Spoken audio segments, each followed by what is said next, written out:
here I am explaining about the divisions of the country. Okay, division to make the rule simpler or to governance make the governance it's simple. We made this demarcation. A country is divided into state. Suppose that we are taking example of India. So India is a country and it is divided into different states, that is 28 states, and also at the UTs. It is 2 UTs and 8 UTs. Okay, the state is further divided into division. If I am taking example of Bihar state, so Bihar is a state, it is divided into 9 divisions. Okay, this division is only for provide the better governance. Okay, so the state is divided into divisions. In examples, in a state like Bihar, there are 9 divisions are available. The division is further divided into districts. In Bihar, there are 38 districts are available. Then this district is divided into subdivision. In a state like Bihar, the division is 101, and then further the subdivision is divided into block, and the number of block in the Bihar state, that is around 534.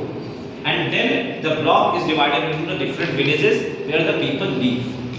Okay, in the state like Bihar, there are 8,400 plus villages.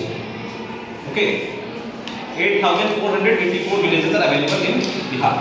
Villages, how we know the number of villages? Because in the country like India, the villages are considered as a revenue village. How we consider revenue village?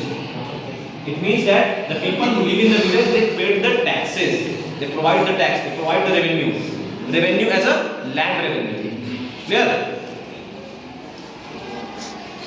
Why this demarcation or why this division happened?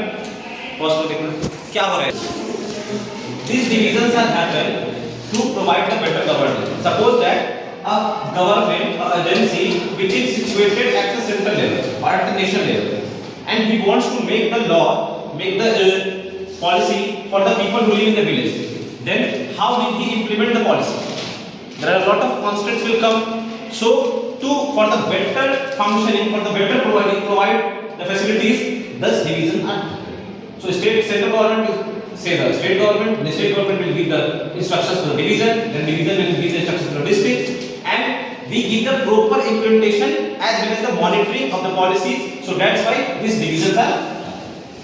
The numbers will change or differ from state to state. Clear? I am just here giving an example of the Bihar. So the Bihar is a state. It has a 9 division. It has 38 districts. It has 101 subdivision. It has a 534 blocks. 8,400 plus villages. Clear? Any doubt? Now we have to study about some bodies or institutions. There are 2 types of institutions. First one is the constitutional institutions or constitutional bodies, and the second one is statutory. Constitutional bodies are those bodies who are mentioned in the constitution, and statutory bodies are the bodies which is created by the act passed by the parliament. Okay, beside of these 2 bodies, there are also an executive body. It means which is formed by the executive bodies like the parliament, like the prime minister. The example is the Niti Aayog.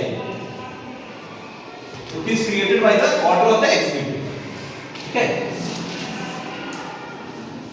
by order of executive body. Example, Niti Aayog. What is the full form of Niti Aayog? National Institute for Transforming India. Okay, so here we study about the constitutional bodies and statutory bodies. Take it pause.